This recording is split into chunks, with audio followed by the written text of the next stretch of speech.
Today's episode of the BS Podcast is brought to you by ZipRecruiter. You know what's not smart? Not listening to the rewatchables. We just did a new one, The Godfather. Listen to it, for God's sakes. You know what else is the smart? Job sites that overwhelm you with tons of the wrong resumes. Luckily, there's a smart way at ZipRecruiter.com/BS to find people with the right skills for your job. Right now, my listeners can try ZipRecruiter for free at ZipRecruiter.com/BS. ZipRecruiter is the smartest way to hire. Meanwhile, TurboTax Live offers a new way to do taxes with real tax professionals on demand. Kyle, you might have to worry about your taxes this year. I'm ready. After your 7 promotions, I've used TurboTax the last 4 years. I can't wait to see what it's got. Their tax experts can provide you with personalized suggestions and find all the deductions that apply to you that could stick with you throughout the process. So you're 100% confident your taxes are done right. Get TurboTax Live with CPAs and EAs on demand. See details at TurboTax.com. We're also brought to you by TheRinger.com, the world's greatest website, as well as the Ringer Podcast Network, the world's greatest podcast network. We're going to talk movies today, but we also have a lot of sports on the Ringer. Ringer NBA, Ringer NFL. You can find us a whole bunch of ways. If you want to hear me talk about basketball this week, I'm going over on the Low Post with Zach Lowe tomorrow, and that's running on his podcast. Then he's going to come do mine a week from now. So get ready for that as well. Coming up, Sean Fennessey is going to break down the Oscars and where we're heading after a bizarre Golden Globes. And then we're going to have a long conversation with the director of Vice, Adam McKay, who might have done a couple movies you might have heard of, Step Brothers, Anchorman, a whole bunch of things. He's also the first guest who ever lay down on my couch like it was a therapy session. So that's all coming up. This is a good podcast. Here we go. Pearl Jam.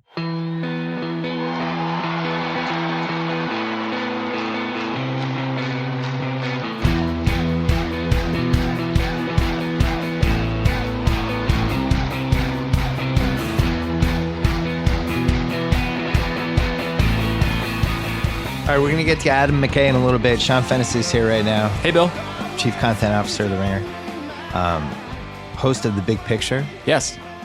Did a Golden Globes recap on Sunday night. It seems like every year people forget that we shouldn't take anything from the Golden Globes at all. They're so stupid. They're What's really, wrong with really them? stupid. I don't know. I get so worked up and excited about it too. And every year I'm like, seriously? Bohemian Rhapsody? This is what we're doing? This was the Bohemian Rhapsody is the worst movie that's ever won the thing. But like I was talking to my wife about it. And my wife was like, you and your Ringer people, you guys are bullies. Bohemian Rhapsody is a good movie. Our whole family liked it. Why couldn't that win the Golden Globe? And I'm like, you're kind of right. Yeah. It was a very satisfying movie for like an incredible amount of people. Yes, it was a huge, huge hit. That's one reason why it won. It's definitely the worst, I would say the worst reviewed movie to have won in a long time, though. Yeah. I mean, even though it made people happy, I think somebody posted the Metacritic score. I think it was like 49, which is pretty rough. Yeah. I think people love Queen, and it's okay to love Queen. It's okay to want to hear Queen really loud in a room with a lot of people. People did that all throughout the 70s. They went to go see Queen perform. Those songs are incredible. That movie is just really boilerplate and kind of like elide some of the truth of Freddie Mercury's life. The facts are all wrong. There was a really good piece on the site by Stephen Hyden a couple of months ago when it first came out about how many things they did that weren't true to Queen's real life. Yeah. And so there's just a lot of problems with the movie. You know, that's the thing. Even though it made a lot of people happy. It was still very enjoyable to watch. And the performance is really good. Rami Malek's great. And he won. And he's an interesting wrinkle in the best actor category. He really is. Yeah. It's not unreasonable that he could win. I think Christian Bale's going to win for Vice. I know you just talked to Adam on this episode. He's coming up. We haven't technically talked to him yet. Okay, he's coming up. It's Bale, Cooper, and Rami Malek right now. That's the trio. I was thinking like, and I don't think this will happen because the Academy voters, although we never know what the breakdown is and all that stuff, but I was thinking there is a little of, it's like the underdog thing that nobody believes in this movie. Mm-hmm. Why can't this win? So could at the very least it get nominated? Bohemian Rhapsody? Yeah. I think it will now. It's going to get nominated, I probably. think so, yeah. And now he has to be the front runner, I feel like, because so many people like this movie. Rami Malek, you think? Yeah, and these Oscar voters they're at Thanksgiving, they're at Christmas, they're around other people who are like, oh, I love that movie, man. Well, you got to think about what's the breakdown of the Academy, right? The most voters out of the 8,000 plus people are actors. So Yeah. the actors really like Rami Malek. Do they like him more than Christian Bale? Probably not. But they really like him, so they'll nominate him. It was nominated for the PGAs, the Producers Guild, of which you remember. And so it's going to be in that race. And I don't know if he's a front runner or it's a front runner, but I think it's going to definitely be in the conversation for the next 2 months. You know who I'm voting for? Bradley Cooper. Yeah. I thought what he did to his voice was really, really something. That's good. That's Thank good. you. I've been working on that one. It's a touch of my Andrew the Giant crossed with Bradley. I thought Christian Bale was really good. I still haven't seen every movie yet, but I thought Christian Bale, I forgot he was Christian Bale after like 10 minutes, which is always a good way to judge an acting performance. I really did feel like he became Dick Cheney. He actually gained the weight. He actually does the voice. He actually has the side mouth, totally talking out of the side of his mouth. I didn't think it was an easy part. My take on the Bale thing is that Daniel Day-Lewis is out of the picture now. He's retired, and now we need like a best living actor person who's the number one guy who's got the belt, and he's got one Oscar, and the way to coronate him as the second is by giving him a best actor Oscar. That's what I think he's going to win. Let's all be careful with this. Wow. Why? We've learned our lessons with basketball. Don't just. What does that mean? MJ's retired. This person has to be the GOAT and the best. See, and it's like, let's. So you're saying he's Grant Hill? No, let's let Christian Bale earn it a little bit. Okay. Is he Vince Carter? No, Harold Miner? No, I think he's on a good pace. Okay. I'd like to see a couple more. Okay. Couple more trophies. No, he's an amazing actor. He's been acting since he was 13. You're preaching to the choir. I think he's great, but it's just like Daniel Day-Lewis is gone. Now here's the belt. I'm not ready yet. I'm not ready emotionally. Were you out on Newsies? Were you into that? Did you see that movie? That was Christian Bale's first movie, I think. I don't think I saw that one. It's a musical about kids. I don't think Daniel Day-Lewis is retiring, by the way. I don't believe that for a second. What's he going to do? What's he going to work in a coffee shop? He strikes me as the kind of guy who would earnestly sit down and write poetry.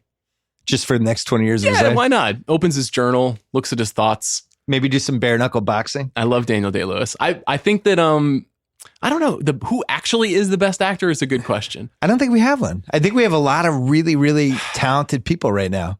But to me, part of it has to be the respect from the other actors. I think before Phil Hoffman died, there was an understanding that he was right there in that conversation. Yeah.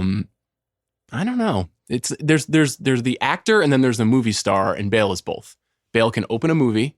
Vice has done pretty well. He's obviously been Batman. Plus, in The Fighter, he does a transformation. In Vice, he does a transformation. Like he's great at that. If I can just be blunt, I feel a little burned from Russell Crowe in the early 2000s. Yeah, things have not shaken out well there. Great run, and just seemed poised to grab the belt and hold the belt for a long period of time, and then it just went sideways. Can I make an observation about Russell Crowe? Yeah. He also went through a transformation for a movie in 2018. It's called Boy Erased. It was a much smaller movie. He definitely gained about the same amount of weight that Christian Bale did. I don't think it was for the role. Yeah. He's fucking huge though in Boy Erased. He looks like he's 350 pounds. I mean, he is enormous, but I think it was sort of for the role, but also just sort of for Waffle House. It's hard to know why he got that big. Yeah. I'd love to read, obviously the Johnny Depp profile is the highest standard of just spending 4 straight days with a crazy person or however many. I'd love to find out exactly what happened with Russell Crowe. Because if we were doing NBA trade value for actors, there was probably around Beautiful Mind, Gladiator, Proof of Life, The Insider. Like around 2003, he had this run, and we all looked at each other and were like, that's the guy. And then it was just over, and it seems like he's got some personal demons and made some weird choices, but I'd really love to know what happened from his perspective. I believe his next role is Roger Ailes. I think he's playing Roger Ailes in a story about Fox News. Because there's a chance he might have this whole Richard Dreyfuss second John Voight type of, he had higher peaks than those two guys, but I know Dreyfuss, maybe they're about dead even, but there's a chance he's going to enter this whole awesome character actor stage. Yeah, I mean, that's more or less what he's been doing the last 5 or 10 years. He's been taking smaller parts, supporting parts. He's still a good actor. Like, he's good in Boy Erased. It's a tough role. He plays a minister whose son is gay and he doesn't accept his son. And, it's a very specific kind of issue-oriented movie, but he gives a good performance. He was always a good actor. His performance in The Insider is one of my favorites. That's an awesome underrated movie that you never suggest for the rewatchables because it's the only Michael Mann movie that you don't like for some reason. I don't know. I need to watch it again. I want to do Proof of Life. Chris Ryan and I, that's going to be a 20 for them, 1 for us movie for cool. us. I don't approve. Proof of Life. Fair enough. Incredible ending. Yeah. Great Caruso. Great heat check for Caruso. Let's talk quickly about the 3 biggest subplots heading into the Oscars as we start getting close. You're covering all this stuff on the big picture. Yeah. You're doing the Oscars race. You're writing about it on the website. We have a bunch of people writing about the website, actually. Usually right around now is when movies start getting undermined, but it seems like this has already happened with the Green Book. Yeah, Green Book. Yeah, so it's a complicated... Why did I say the Green Book? It's Green Book. Because you hit that age where you start putting the in front of every title now, you know, and your grandmother does that comes along and you cross that threshold. Grandpa Bill. Wow, how about that? The Green Book. Yeah, love the Green Book. So Green Book already is going through the backlash, and it even got brought up at the Golden Globes after they won stuff. Yeah, complicated story. I'm reluctant to kind of rehash the whole thing, but they do the super cliff notes. Just very quick. It's a story about a black musician named Don Shirley and a man named Tony Vallelonga, who became his chauffeur and driver in the 60s. They became friends and sort of colleagues, and it's based on a true story. Peter Farrelly, who people know from There's Something About Mary and Kingpin and a bunch of comedies from the 90s, directed this movie. It's based on a true story. The Shirley family has come forward and said some of the things in this movie are not true, specifically that Don Shirley didn't have a relationship to his family. They're saying he did. And also just that the movie kind of falls into that very complicated, a magical black character teaches a white man about what the world should really be like. And I think that the filmmakers' intentions are sincere and they wanted to make a movie about bringing people together and what can happen, what friendship is really like between people that you might think are different but are not different. But it's evident that there are some things about this that people are really uncomfortable about. The movie has not been a huge hit. So usually movies like this get very successful and then there's a backlash. We saw this with 3 Billboards last year where that movie made a lot of money and then the backlash happened. And this movie hasn't done quite as well. But, it won on Sunday night and it winning. And now Peter Farrelly was just nominated for the Directors Guild of America today. And, that means it's going to be there at the Oscars. And we're probably going to have 6 weeks of think pieces about Green Book, which I kind of dread. When I saw Green Book, I liked it. That's like, the thing is that... You really liked it. I liked it. And I liked it because it's Viggo Mortensen and Mahershala Ali, 2 of my favorite actors, being awesome with a very fun script. There are things about it that are rough. There's a fried chicken scene that has come under fire, that is complicated, that I can completely understand why people hate it. There's things about it that people don't like. But it's 2 really charismatic people being great together for 2 hours. And I like that aspect of it. That being said, if this movie hurt people, that sucks. I just don't want that to be the case. And it'll be interesting to see how voters handle it, because Peter Farrelly's been really successful for a long time and people like his movies. And there are some people that really like this movie. The favorite I know has come under fire for, I don't know. Being amazing. I really like that movie. Great. It's really fun. I thought it would have a little more momentum. Yeah. I mean, I've talked about this a little bit on the big picture. Fox Searchlight, the studio that made that movie, is really good at Oscar campaigns. Yeah. They're responsible for 3 Billboards and The Shape of Water last year. They really know how to do this well. I could see a very slow momentum building for it over the next 6 weeks. 3 strong female characters. Yeah. And we saw Olivia Colman, who's the star, she plays the queen, win on Sunday night. So, I don't think it has a chance at Best Picture, but it's definitely in the acting categories. 14-1. All right, so Green Book is already under fire. Are there Bohemian Rhapsody at some point if it gets nominated? We didn't even bring up the Bryan Singer thing. I mean, that's a whole nother hornet's nest. Oh my God.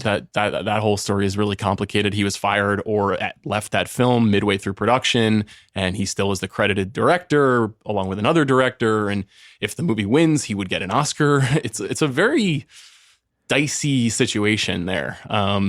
Dicey is one word to use. I'm reluctant to kind of say more about it. Hey, listen, just Google Bryan Singer and you'll understand why this is more than dicey. Yeah. So that's a tricky one. So that's 2 really, really controversial movies that are probably going to be contending. And then there's a bunch of movies that people really like that are contending too, which is nice. We don't always get that at the Oscars, and this year we have it. So what didn't do very well on Sunday? A Star is Born. A Star is Born, I thought, was the... Yeah, I would have thought that was like Golden Globes catnip. I know. Me People too. singing, major stars. What else does the Golden Globes want? Someone explained to me on Monday that the folks who worked on Bohemian Rhapsody worked the Hollywood Foreign Press, which is the group that votes on the Golden Globes, very hard. Yeah. But they spent 2 weeks really, really kissing up, and spending a lot of time, getting a lot of FaceTime with those voters. And that's a very small group of people.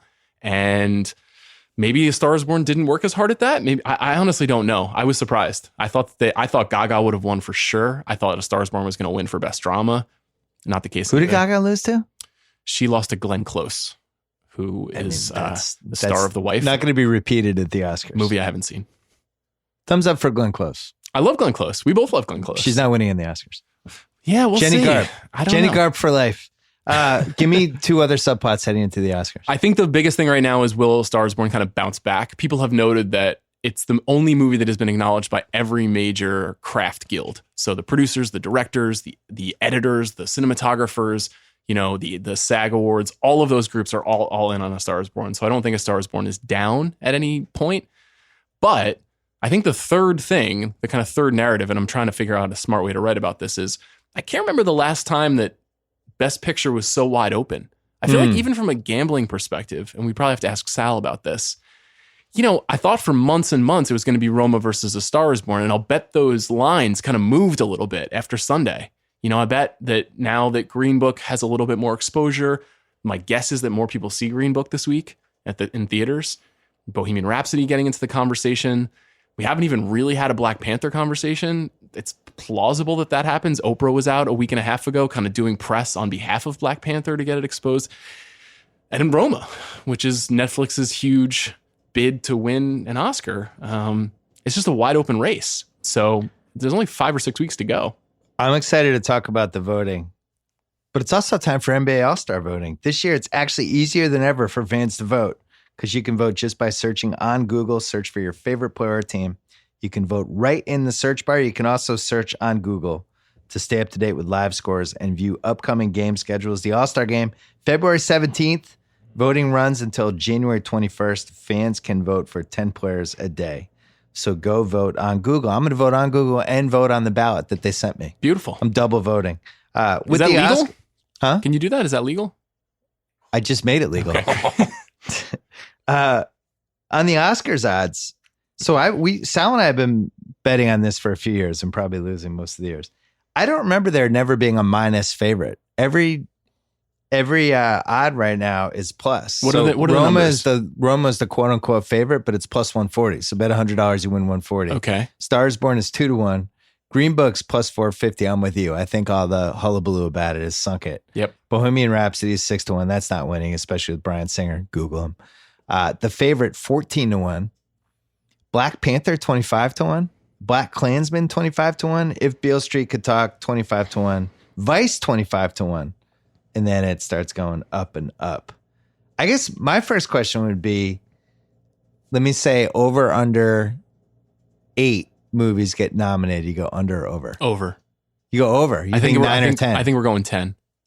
So that means that really could split the vote in a way where Bohemian Rhapsody could get 18% of the vote and win. There's such a complicated system. We're actually working on a piece for the site and for YouTube right now about explaining how the voting specifically works. This is kind of an obsession of me and Amanda Dobbins, who co-hosts the Oscar show with me. But preferential balloting essentially means that just because something, if a film has more third place votes than another film that has first place votes, it's plausible that it can creep up in the standings. And it's a very complicated system that they've created. So sometimes it's not your first choice or your second choice. It's your third choice that becomes your vote. Oh, so I'm wrong. So it's not like, it sounds like a little like NBA MVP if third place was worth more than it should be or something. Yes, that's the case. I mean, when things start getting knocked off, like if enough films don't have enough first place votes, they get knocked off and then you go up to the next one and up to the next one. It's complicated. Keep an eye on the site. We'll explain it a little bit more clearly, but that does mean that you're right. There's going to be openings for movies like Bohemian Rhapsody that like 3 months ago, I never would have thought it would have had a chance to be nominated.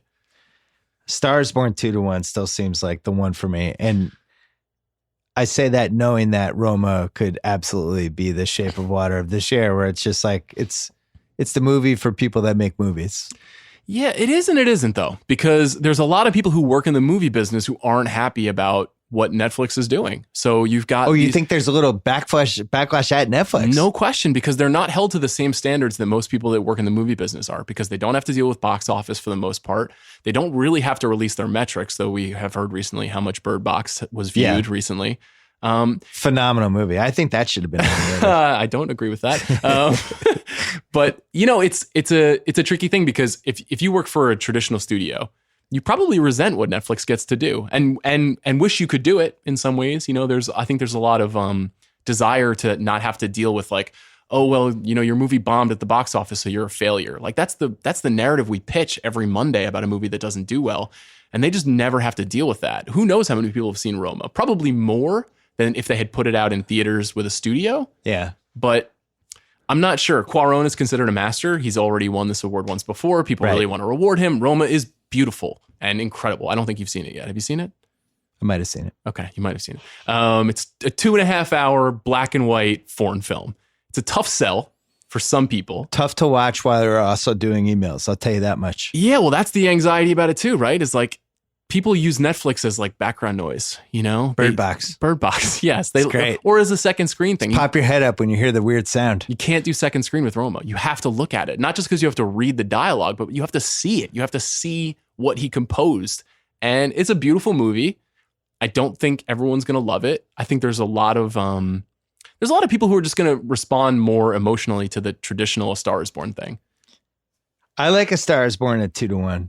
And I actually think it's crazy that it's not a prohibitive favorite. And I like the fact that the Globes threw people off the scent when we all know the Globes is insane and we should never take stock in the Globes ever. I wouldn't make a crazy bet on Bohemian Rhapsody or Green Book right now. I don't think that that's the way to go. Yeah, there is some smart money probably in spreading a little money around on Black Panther and Black Klansman. Depending on how things go and the way those campaigns roll out in the next 5 or 6 weeks.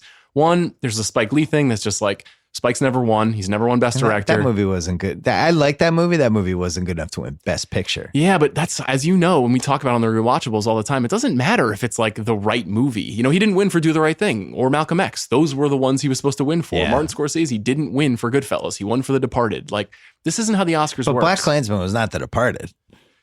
No, it's good though. It's good. And honestly, it was a hit, and it was Spike's first hit in a while. Yeah. And it's a movie that says something about the moment, and people want that. I actually thought Black Panther would have more of an awards moment. I think as we got closer and closer, just because it was such a significant movie and everybody really liked it. 2 things working against it. 1, it was released in February of 2018, so that's a long time ago. 2, it's a comic book movie that's still being held against it. There's no doubt that's being held against it. Yeah, that makes sense. I like The Star Is Born at 2-1. I think that's my recommendation right now. For 6 weeks, I've been saying I think A Star Is Born will win. I still think it will win. And the Rami Malek winning Best Actor, I think, is in play. Mm-hmm. But to me, it's like I would just bet Gaga, Cooper, Star Is Born. I did that before Sunday, man, and I got egg on my face. But that's the Globes. You can't bet on the Globes. I know. And then Best Director, I don't know. That was the one where I thought Cooper would win, and he had a chance to do the double-double. But now I just think that category is too loaded. It's really hard to say, because what you're likely going to have, my guess in that category will be Spike, Cooper, McKay, Farrelly, and Cuarón. It's pretty loaded. No women again. You've got Cuarón, who's already won, who's amazing. Cooper, who made a great movie that everybody likes. Spike, who's never been awarded. McKay, this is his 2nd consecutive nomination. And Farrelly, who, like we said at the top, like a lot of people like that movie, especially a lot of older voters, I think, will like that movie. Tough category. Tough one to pick. And you think Vice is probably too polarizing? I do. As McKay's going to explain as when we talk to him in a second. Yeah, I mean, I really liked it. I've talked about it. I talked to Adam about it too. I know why people didn't like it, and I understand why. I think that there's still strong sentiment for him in the industry. Like he's actually made, 6 or 7 films now, and they're all good for different reasons. So We'll see. Speaking of good for different reasons, the rewatchables with The Godfather. Yes. We finally did it this week. I don't know how you subscribe to this podcast and not the rewatchables, since I'm almost always on the rewatchables. That's true. The Godfather, it was almost like a game 7 of an NBA Finals. I ate differently. I slept differently the night before. I was really, a little like Larry Bird in Game 6, 86 Finals. It was my first double rewatch before a podcast. Yeah, I thought you told me that to intimidate me. I did double rewatch, and I read a book. I read an entire book to prepare for the podcast. So that's how committed I was. But when something is as good as The Godfather, you got to go all the way. I really felt like I brought my A game. 2 hours, 7 minutes. We did it. I think really the funny. over-under was 2 hours, 13 minutes. So we're actually under. I think if we wanted to filibuster you being weird about Frank Sinatra for another 10 minutes, we could have done that. History will show that not only was I not weird, I was in the right. Johnny Fontaine should not have been Frank Sinatra. Okay. Whatever you say. He was like Frank Sinatra's uncle who wasn't as successful. We still are not hearing each other about the point. You were mad that we thought Frank Sinatra wasn't cool, which is not something we ever said. No, you kind of insinuated it. If you love Frank Sinatra, you wouldn't have been okay with Johnny Fontaine. I do. So what we learned was that you and Chris liked Frank Sinatra, but you didn't love him. I'm a huge fan.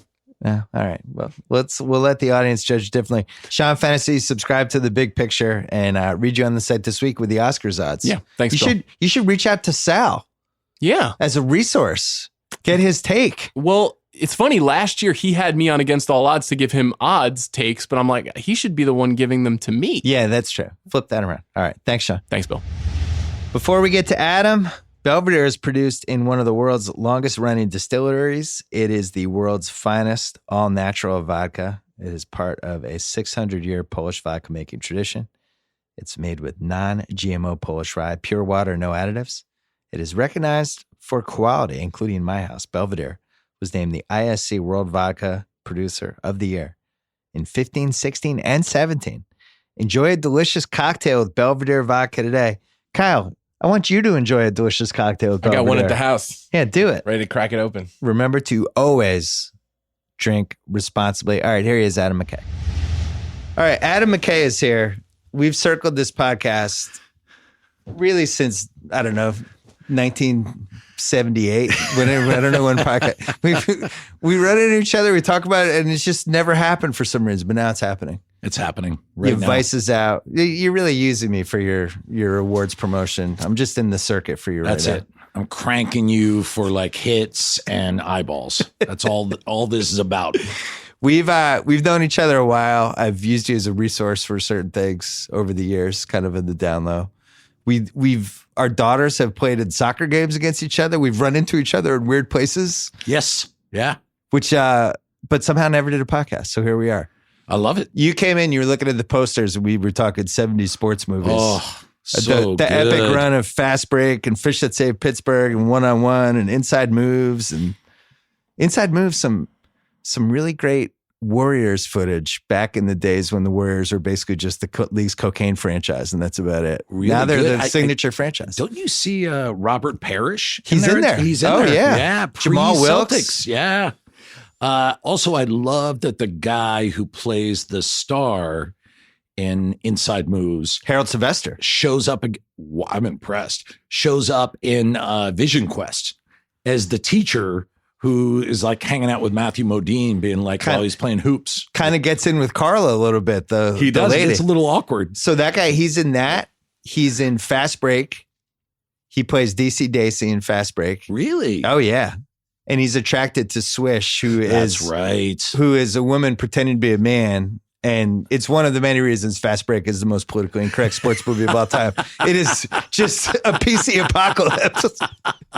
And then he's also an officer and a gentleman. He had a nice little run. That's right. Yeah. What's he do now? He's got to be around. I don't know. I mean, he was like a 6'7" black guy. I don't know if there's a lot of roles for him in 1982. Keith David messed him up. Like when he came along. Market correction. Yeah, yeah. We always talk about that on the Ringer podcast when there's market corrections for an actor versus an actor, like Tommy Lee Jones and Scott Glenn. Tommy Lee Jones like, I'm just taking this. You're going to be over here. Oh, but Scott Glenn in Urban Cowboy. Scott Glenn is great. He was neck and neck with Tommy Lee for like 4 years there. And then. Have you done Urban Cowboy as a rewatchable? You know what's interesting? There's some domestic violence stuff in that movie. I just watched it. It's really good. It's messed up. There's some shocking domestic violence stuff where it was just the era where it's like, all right, they've worked it out. But now it's like it would never fly now. Oh, Travolta hits her. And then if you did that in a movie now, the audience is like, you're 100% Yeah, you're right. out. We can't come back from this. Travolta in one scene says, I have to go to my KKK meeting. And that's it. You don't see anything else about it, but it's kind of like thrown away. It's a tricky movie. It's a tricky movie. The Verdict has one like that too, where Paul Newman, spoiler alert, finds out that his girlfriend had been working for the other side all along. And he like punches her in a bar. I remember that. And it's horrible. By the way, that bar, I used to hang out in that bar. That's 7B in the East Village. Oh my God. And it was like right around the corner from my house. It's a beautiful bar and it's in like 10 movies. You could see it all the time. It is funny how the same locations get used for different things over and over again, different sports bars, sets. Chitty Chitty Bang Bang. I think at one point there's a little violence in that. I think Dick Van Dyke It's grabs the woman by the arm and like she's like, "You bruised me, you're hurting me." Like, the 70s and 80s are violent. They and not politically correct. And I think over the last 10 years, things have shifted. But we talked about that when, we've done Rewatchables podcasts on different movies and even the comedy movies from even last decade. Like some of the Apatow movies, some of the language, some of the stuff, like it just wouldn't fly anymore. You're so gay, like Well, I think you guys did Step Brothers. We did, and there's one moment in there where, granted, it's the villain, but he says the F word. Repeatedly. Gay people. Yeah, and you're right. Like it's all this. We meant him to be an awful guy, but it like jumps out of the movie whenever you hear it. Yeah. Where do you see comedy in 2019 as people are just more uptight than ever? And I feel like I've asked this question on pods for the last couple of years, but now we're at a point, you've had your whole career came out of the comedy world. Now you're doing other stuff, but part of the joy and the fun of comedy is pushing the envelope, pushing the line, kind of crossing over into a place you're not really supposed to go, but you do it the right way. And if everyone's terrified to go near that line, where are we going to end up? Who is doing it? I mean, my answer would be no one is doing it right now, right? I mean, it kind of seems like that. The risk reward is out of whack. John Mulaney, a little bit. I felt like Chappelle's 2 Netflix specials, he crossed some lines. Oh, yeah. And people were like, oh my God, did you hear what Chappelle said? But he's reached this point now, just as a celebrity and an artist and everything, where he got to pass a little bit. It's tough though. Yeah, there's not much out there right now. Comedy is a really weird spot right now. I mean, like no one knows what's going on. You look at the movies that are being put out and everyone's super confused, and like the kind of buddy bromance movies don't really work. It seemed like Melissa McCarthy was going to be the one, and she's had a couple funny moments, but like, who is the comedy star right now? Kevin Hart, I think. Like, I can't even think who it is. Like, Stiller doesn't do it anymore. I guess Rogan is still in the game a little bit, right? Yeah. I wonder, to me, it's always cyclical, and last decade was just so strong. Oh, it was amazing. Between all the stuff you were doing, all the Apatow stuff, and it just was like kind of that whole frat pack thing. It's funny because we're doing The Hangover on the Rewatchable, so I was researching it. Oh, okay. And that was, I think, 2003. And Todd Phillips, the 2 movies he had done were Road Trip, and he had done that documentary about frat house, about college kids, which was really good. Which you know the story about that, right? That they had their Sundance Award taken away from them. Yeah. Because they faked several scenes in it. Yeah. He did it with a guy named Andrew Gerland, who we've worked with before. Oh, wow. In fact, the most underrated movie we ever did at Sanchez is a movie called The Virginity Hit. And it's actually didn't see that one. It's actually really good. They marketed it as like a losing your virginity kind of movie. It was like one of those movies where it's like, oh, I got to lose my virginity. But it's way more like nuanced and interesting than that. It's really cool. No one saw it. But wow. Anyway, that's Todd Phillips' old partner, and Frat House is incredible. I love that movie. So when Hangover started, it feels like that was like the demarcation point, because after that, there's just this run for the next, I have a theory. 8-9 years. I have a theory on that. What is it? My theory is The Avid, that it was all about The Avid. What does that mean? That before that, you had to like hand cut your movies. Like people forget, like in the mid 90s, everyone they used the what's it called? The chem, where you like, oh yeah. And so every cut you did, you had to be like, okay, everyone in the room would have to get together and go, we're doing this cut. Are we sure? yes, let's do it. And then they would have to do the cut, and they would have to like bind it, and they would have to put the cut in like an envelope on a wall.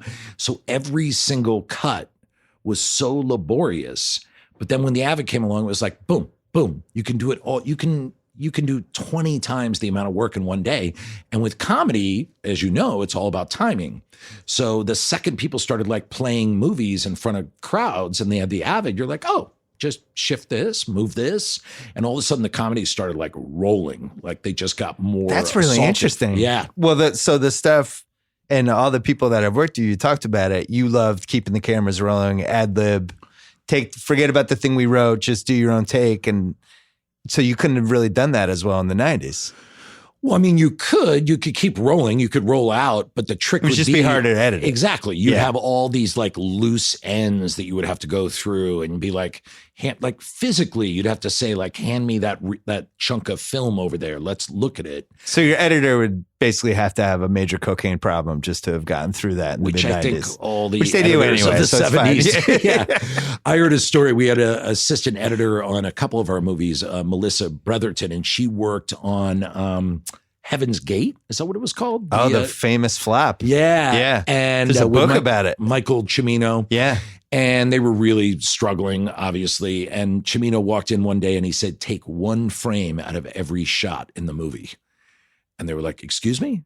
Take one frame out of every shot. So they had to go through the entire movie and cut one frame. And in the end, it cut 45 seconds out of them. It made no difference at all.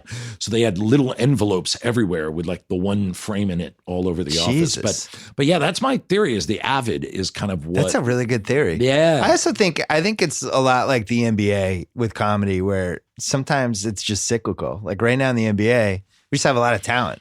For whatever reason, there's a lot of great guys right now. And that makes the league better and it makes it more fun. Yeah. And comedy sometimes is like that too, where you just have these classes that show up and not just the people in front of the camera, but the people behind the camera too.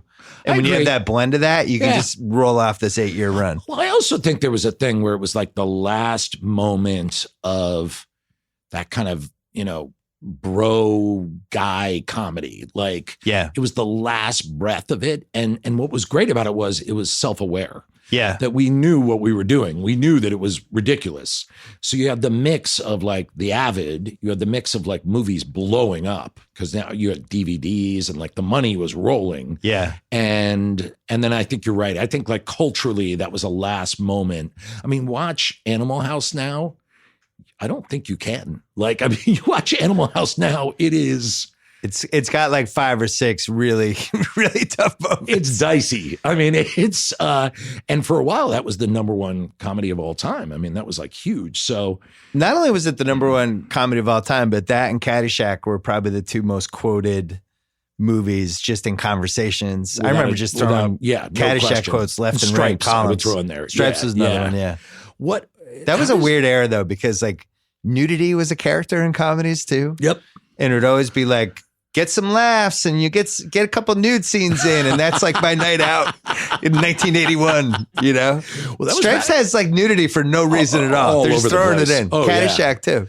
Well, that was back too when you could have a movie that was like PG with nudity. Do you Yeah. remember that? Oh yeah. Airplane. Airplane had the cabin's going nuts and this girl just jumps in front of the camera and naked is jumping up and down. No reason. Lack of Avid makes Airplane even more amazing if you really look at it. Like, how do you make that movie without an Avid? It's weird that culturally that one didn't last, but some of the other ones did. Like, I feel like Caddyshack has really lasted. I watched it with I don't feel like Airplane has. No, it hasn't. But I feel like when you were growing, we're around the same age, growing up, there was like the Mount Rushmore and those were both on it. Definitive. Yeah. I saw it like 6 times in a movie theater. Tried to watch it with my daughters and like every joke didn't make sense. It was like Hare Krishna's telephone booth. Like everything no longer made sense. And they were like, why is that? And then I just had to like fast forward to, Mrs. Cleaver going, excuse me, I speak jive. And then they were into it. And then the Kareem Abdul-Jabbar stuff held up pretty well. Well, and also the pilot, Peter Graves. Oh. Billy? the best. You ever seen a grown man naked? Now that guy would probably get in trouble now. It's like, oh, they're child molestation. This is a serious issue. But back then, that was hilarious. You like gladiator movies, Billy? Yeah. Like when Scraps rubs up and down your leg. I love that stuff. Yeah, that was a different era. And I think comedy represents whatever is going on in the era. And I'll be really interested to see where it goes this era. Because going forward, especially with the political situation we have and all that stuff, like, I'm just really curious. What are people going to tackle?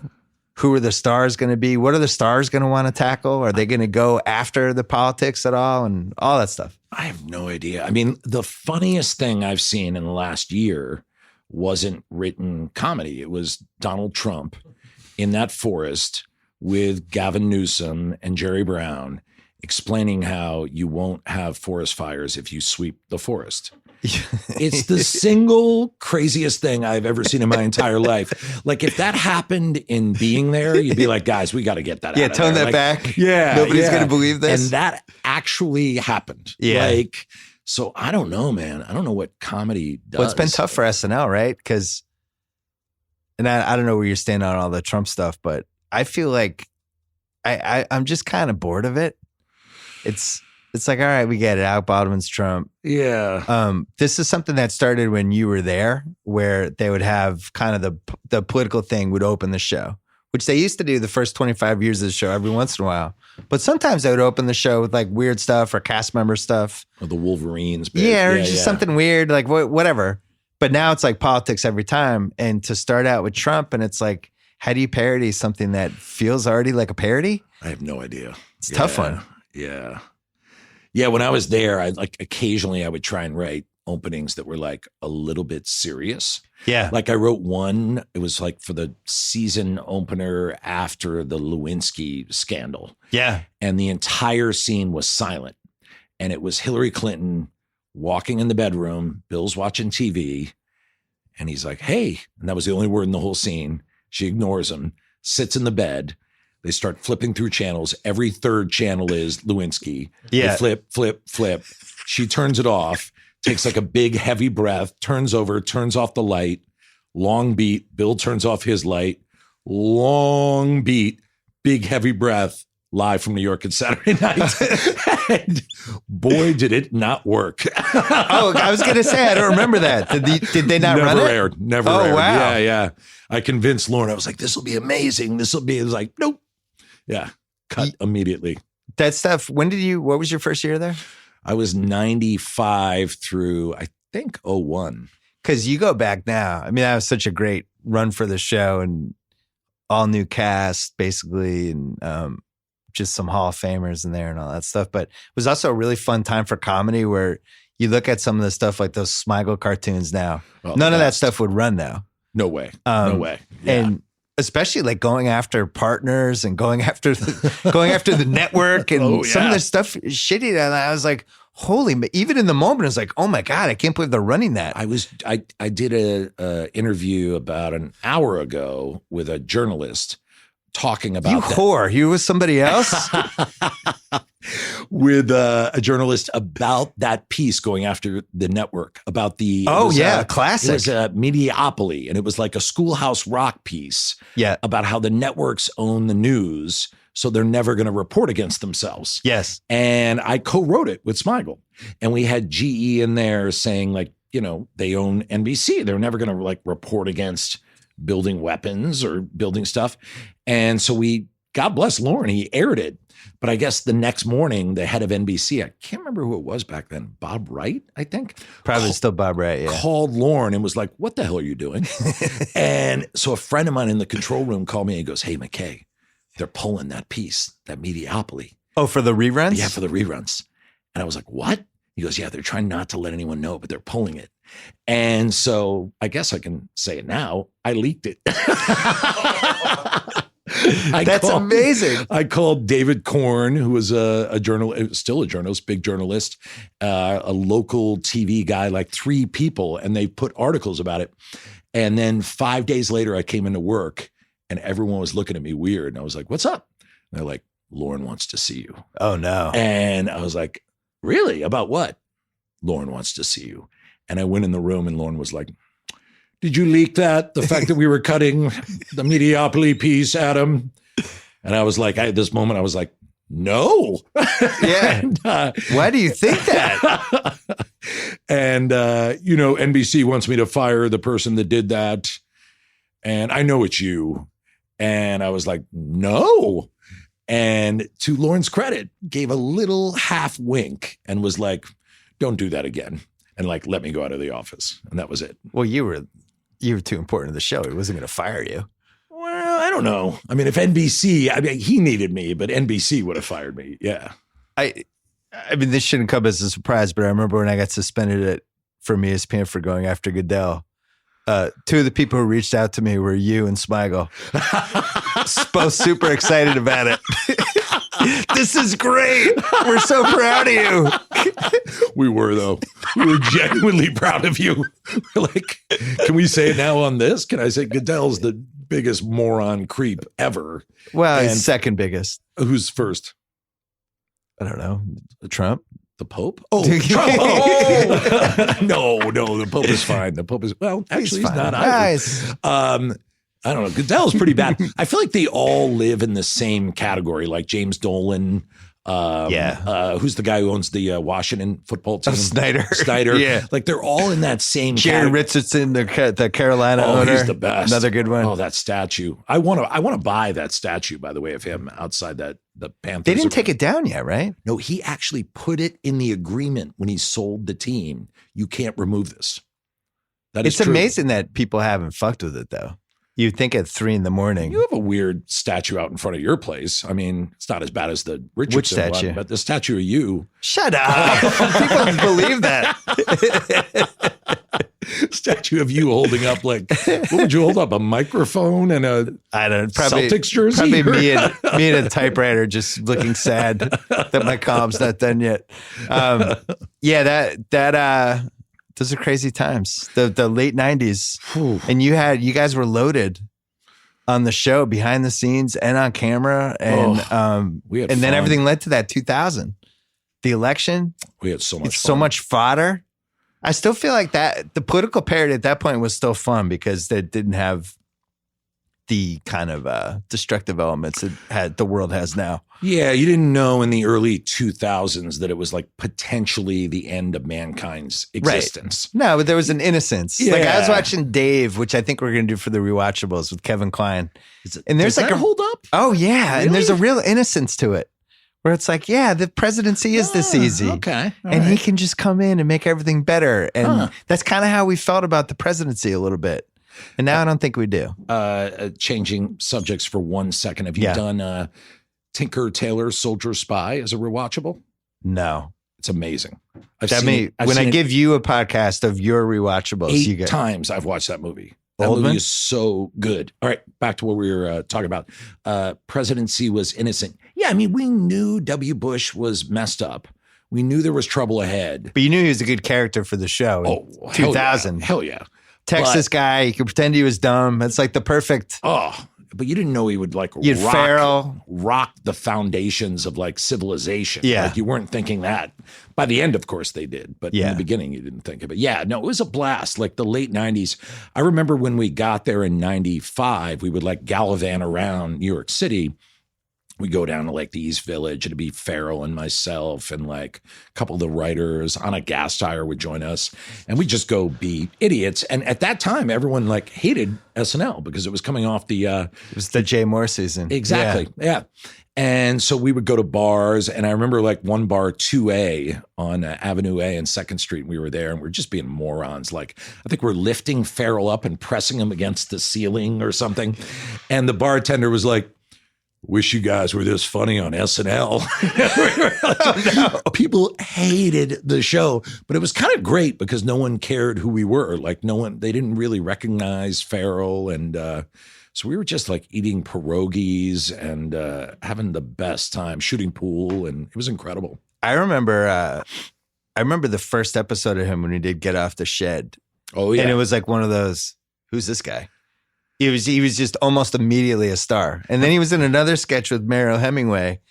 When he was on, I talked to him about this. He had the the one where he's the weird husband who needs excuses to get off the phone. Yeah, yes. Yeah. And it was just so clear he was a star, but then it took America, like it seemed like half the year to catch up with it. Did I tell you the story when he got hired? We all thought he was like the straight man. We thought like, because we were all hanging out, we're all doing bits. We're Chicago guys. So we're like improv. It was like Dave Koechner, Nancy Walls, Tim Meadow. All of us are just doing bits constantly. Yeah. And Ferrell's really quiet and kind of normal. So in our head, we're like, oh, he must be like the Brad Hall of this cast. Right. Like, so we just didn't pay him any mind. Yeah. And we're like, so we go to the read through, the very first read through.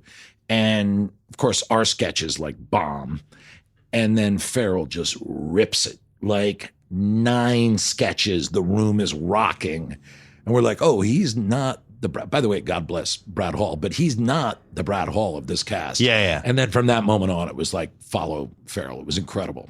We did, when we were at Grantland, we did like a Saturday Night Live. I forget, maybe it was for the 40th. Was it the 40th? It just was, right? This, actually. We did a bracket of the character. We did a whole bunch of stuff. And I always thought him and Eddie were the two best, just because I actually thought Eddie was kind of overqualified to be on the show. Like he was the only person who's ever been on who was like too famous almost to be on it.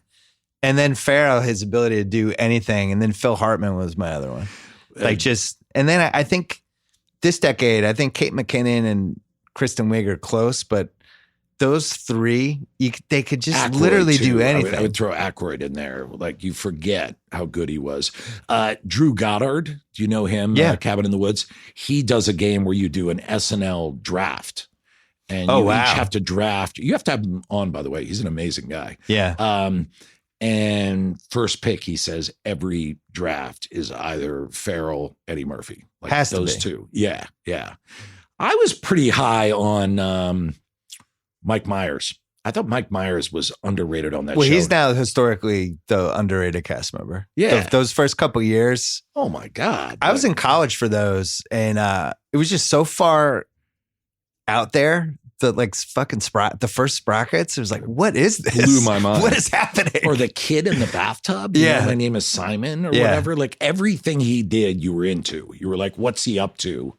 And also the music was incredible back then. Like, do you remember like Public Enemy being on there with Flavor Flav with the witch hat and like Can't Trust It? And like, I just remember that. I think that's the best cast. I think that like early 90s SNL is I agree with you. Yeah. Because there was a window where I think Myers had joined, but Carvey hadn't left yet, but Hartman was still on and Jane Hooks was there. And then there's one season Carvey, where it's just loaded. And Carvey Farley's was there. A monster. Carvey's on that a monster. Show. He hosted when I was there, and I have never seen anyone rip a room like that guy. Like he rocked the studio. Like I think he had health issues when he left. He did. Yeah, I think that's what stopped him from being.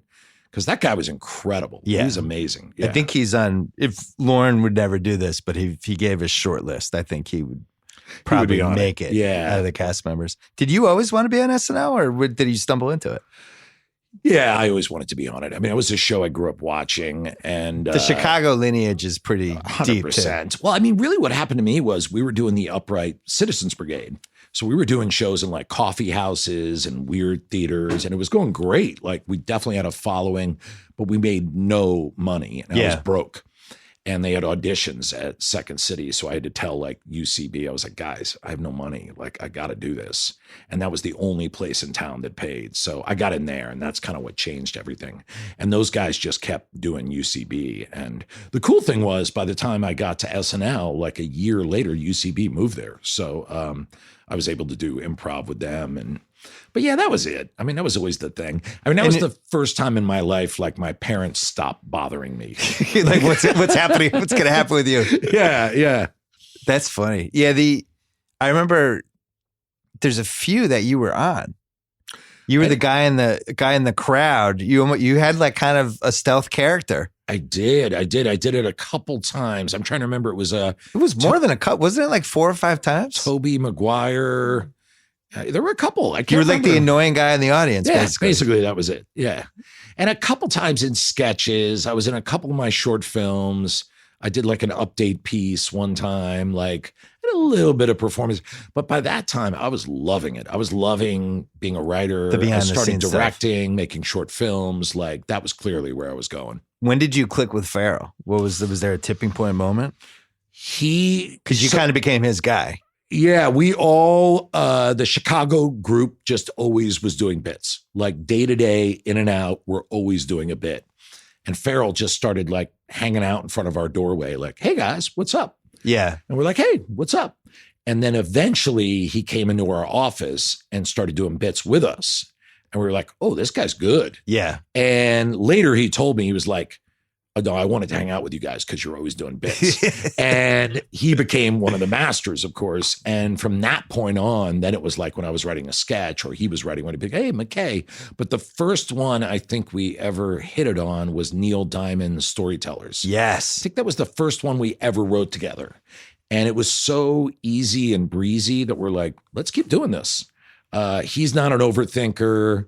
I'm not an like, you want to correct it and make it work, but neither one of us are kind of hand wringers when it comes to stuff. So it was just really natural and comfortable.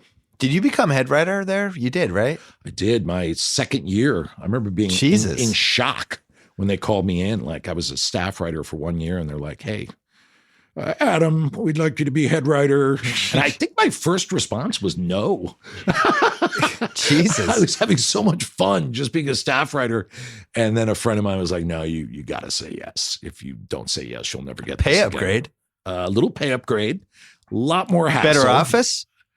Yep. Better office. Got a bigger office, but a lot more hassle. Run some meetings. Deal with some egos, all stuff you have to do when you make movies years later. 3 secretaries, a helicopter. Yeah. I'm allowed to carry a gun in airports. That's great. Yeah. That sounds awesome. It was good. It was good times. When did you know you wanted to start making movies?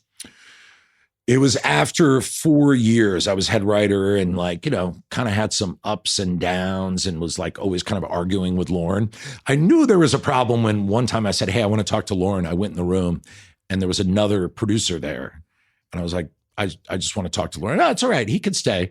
And we talked and talked. And then I left. And I said to the producer, like, why were you there? And he's like, Lauren's afraid you're going to yell at him. Oh, man. By the way, I wasn't yelling. It was just being effusive. Like, we got to do this. Why don't we do this? And so I was getting kind of like itchy and like ready to move on. What would you battle with him about? Just out of curiosity. Because at that point he was becoming the establishment. Yeah, a lot of it was sketch choices. Like after Dress, why are we doing this? Like, come on, this isn't funny. What about this? Like a lot of it was that. And then it would be during the week, I would try and institute kind of like framing devices for the show. Like, hey, let's have a topical minute before update. It seems to work. Like, and we would just constantly be talking about stuff. And he was very resistant to changing the infrastructure that had been built. Exactly. And by the way, now that I'm 50, he should have been, because he created one of the great shows of all time. Right. And there's Seth Meyers talks about this. He basically created this plane that could fly in any weather. Yeah. And just you knew the plane could go up or go down, and it worked. And 29-year-olds are coming in going, you got to change it. And so now I look back at it very differently. But at that time, I thought like, we got to go crazy. And so eventually I was like, I'm going to quit. And so I called my manager. I was like, all right, I think it's time to leave. And he goes, if you're going to leave, make an unreasonable demand. You might as well. Right. He goes, what would it take for you to stay? And I said, well, be a pay raise, no production meetings. I can name my own credit. And I want to make short films. Let's try it. And then like hour later, it's like, yeah, he'll do it. And so for my last 2 years at SNL, I was the coordinator of falconry. That was my title. And get the fuck out of here. I'm not kidding. The coordinator of falconry? They said, name your own credit. I'm like, all right, the coordinator of falconry. And I made short films, which was amazing. I learned how to direct. Yeah. And I could still write sketches. And I didn't have to go to any meetings. But after 2 years of that, I realized the entire place hated me. Because so you're telling me this, and I was going to say, like, this sounds bad politically for you. Really bad. Yeah. Really bad. Like, even dear friends were like, I hate you. Like, so eventually I left. But yeah, I had a great time there. 6 years. It was amazing. Lauren lets writers produce sketches, put them together, give notes to actors. Like, you get an incredible experience there. It seems like part of the secret to his success is he realizes, and I don't know what year he realized this, but it was probably somewhere in the late 90s, early 2000s, that he just got old and that he has to trust these really smart people to kind of tell him what's funny and what's current and what's new.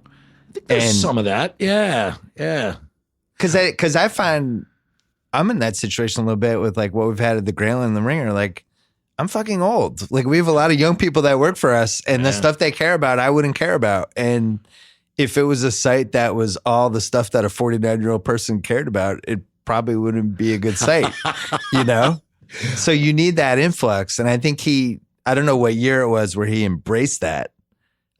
He was pretty good with that. Like, when we came out here to Los Angeles, our favorite executives were the ones who would say, I don't know comedy.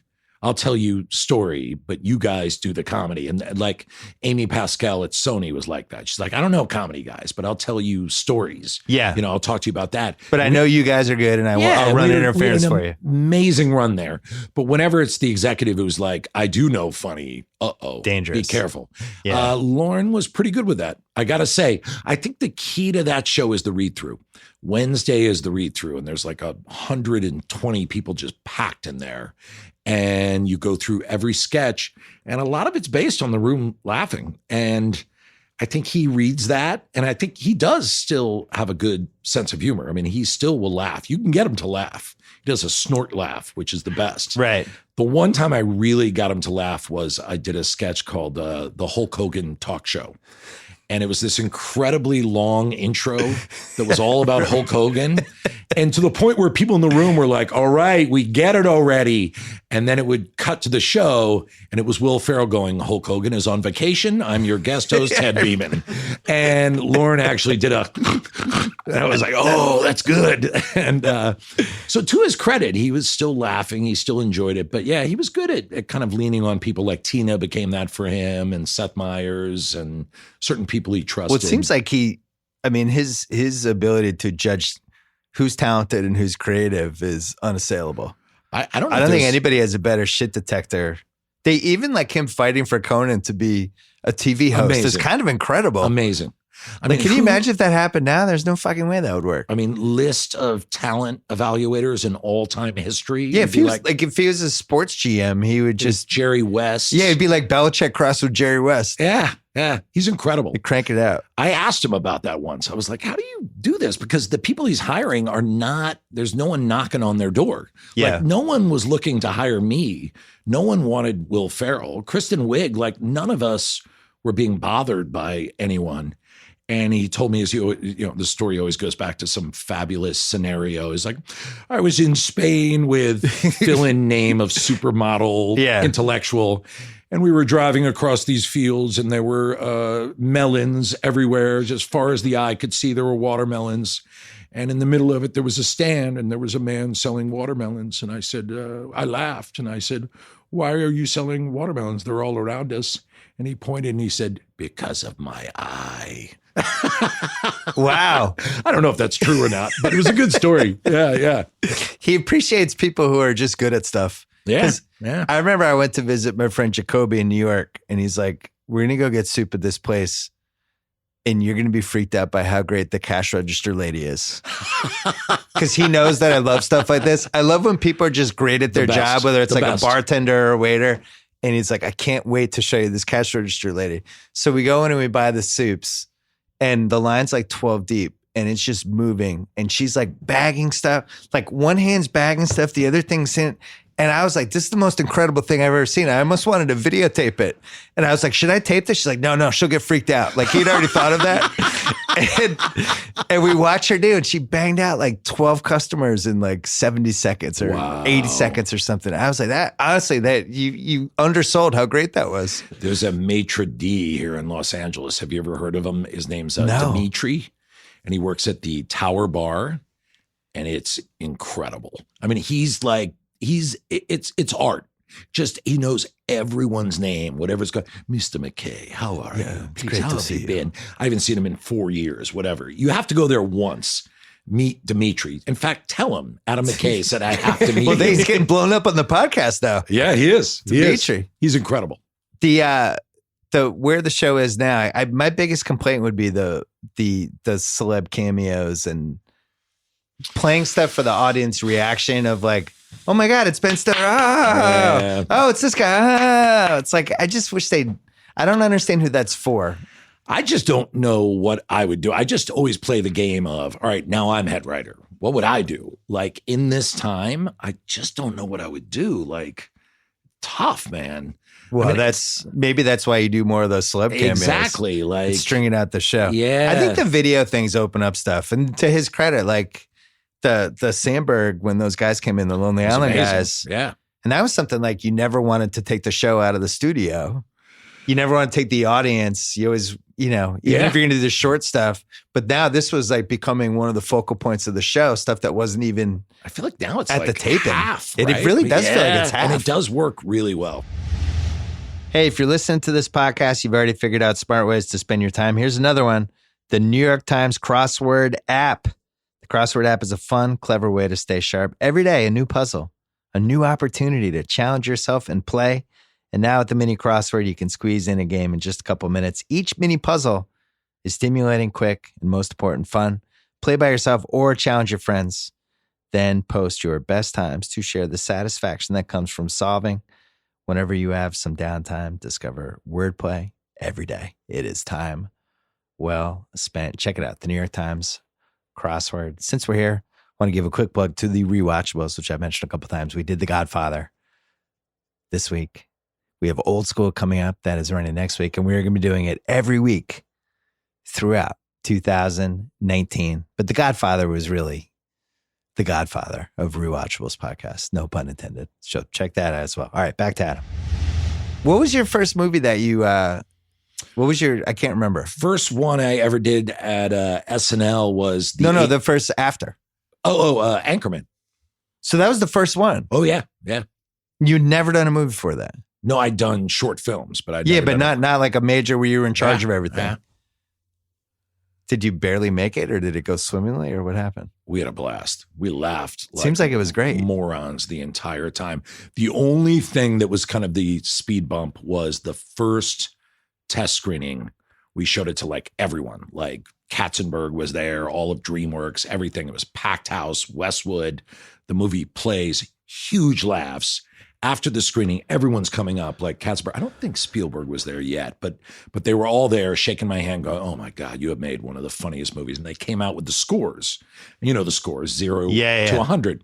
And what you always at least want to get is like a 65 or a 70. Like that's kind of respectable. Anything higher is great. And the woman reads the scores. She's like, yeah, you got a 50. And everyone just froze. And then the head of marketing walked up to me, this woman, I think her name was Terry Press. And she said, you idiots, you killed the dog. And I was like, what do you mean? You killed his dog. And I go, yeah, but it looks so fake. Who cares? No, you killed the dog. And Ferrell and I were like, oh, of course. So we went and did reshoots. And Baxter came back. That's when he pops out of the river. And we went and tested it right to a 75, like 25 points. That's fucking incredible. Yeah. You never heard that one? No. Oh, yeah. That was it. And Baxter. Terry Press. Well, think if you had to cut out the whole where he dies and you lose the glass case of emotion, and like that's like devastating. That wasn't happening. Yeah. But we just did a lane when he blows the horn or whatever. You see Baxter come out of the river. And then it led to my personal favorite scene in the entire movie, which is Baxter talking to the bear, Cato Joe, and I've known your pal. That is my single favorite moment in the entire movie because I can't believe we got away with it. Right. And that was it. Yeah. 50 to a 75. That was crazy. But when the movie came out, it did well, but you had no idea what was going to happen. We were because happy. it had this whole second life. It was a crazy movie. I mean, there were a lot of people that hated it. Yeah. And so it came out, I think it made like 90 million, 85. Which Damn. This is back in like 2002, 2003. We were plenty happy. I think like the reviews were, like 68, 66%, somewhere around there, which once again, we were delighted. And that was it. But you didn't know it was going to become this iconic comedy, though. Oh, no idea.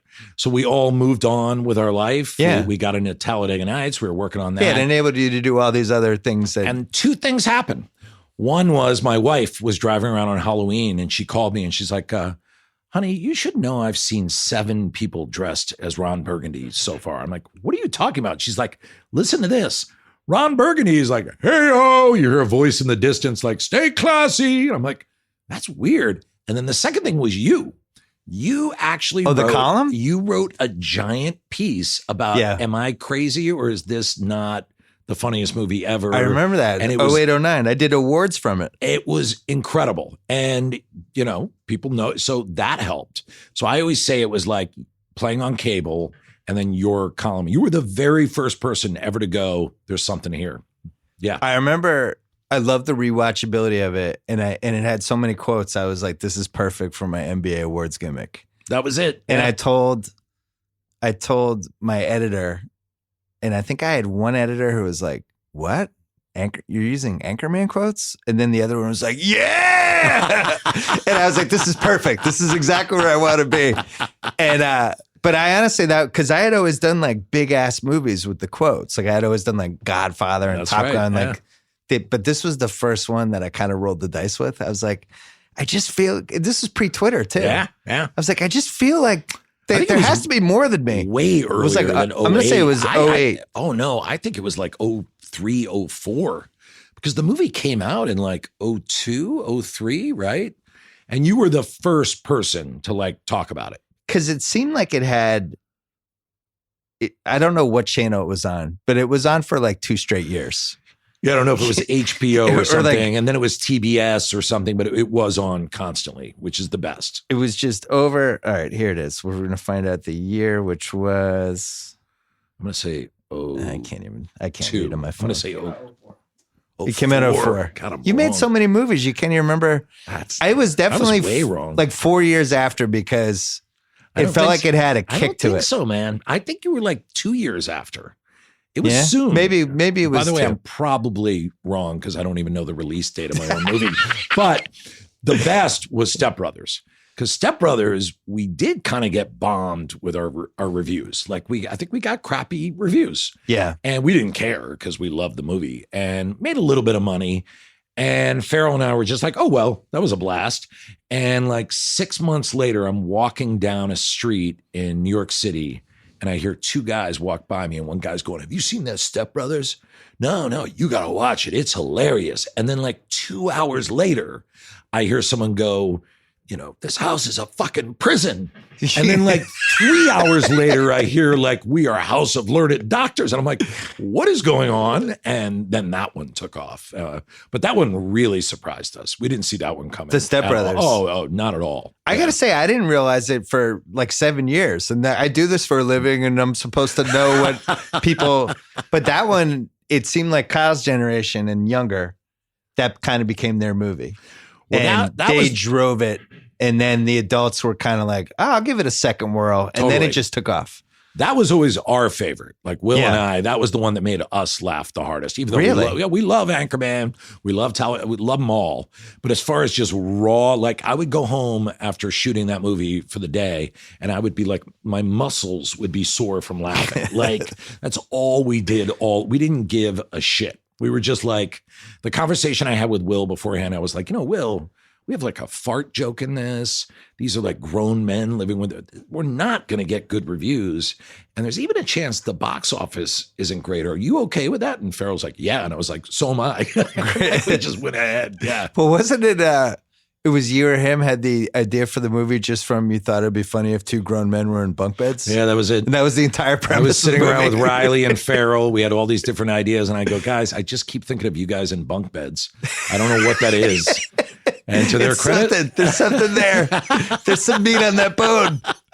Yeah, that one had a long tail. I can't remember if you told me this or Ferrell did, but you feel like Anchorman 2 in like 2020, it's gonna circle back and have some sort of kick to it. We love that movie. We really love it. The problem is it's been on Epix for like 3-4 years. You need to get it on a different channel. I think the middle 45, 50 minutes of that movie is as good as anything we've ever done.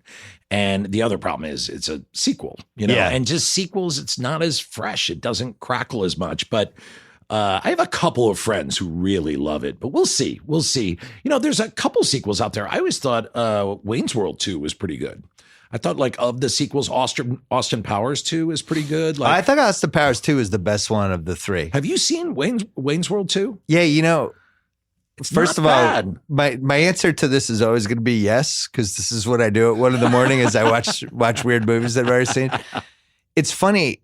It's trapped in this pop culture era, that early 90s. That's true. Like there's a really significant portion of it's like basically parodying The Doors, which had come out like 2 years earlier. It's true. But 30 years later, you would have no idea what the fuck is going on with the Indian guy. And that this is like a whole Jim Morrison part, and then Jim Morrison's in it. And that all aside, like my kids would be like, what? If I showed them my kids, they'd be like, what is going on? Forget everything you just said. It's still funny. It's pretty good. Yeah, it is. Pretty good. Well, you know why? Because Garth Algar was a comedic genius. Exactly. He has aged really nicely. Really well. Yeah. He's been one of the good ones. But that's it, man. As far as like comedy sequels, that's a hard road to go. But yeah, we like Anchorman too. We really do. Did you know that Paul Rudd was going to have the career he had? Because when he was on Anchorman, he hadn't really. No, I think he hadn't really kind of snowballed for him yet. Wet Hot American Summer, I think, was one of his. Clueless. The first time I ever met him, I just thought, oh, he's like some handsome guy actor. And then we had the Anchorman script. No one would make it.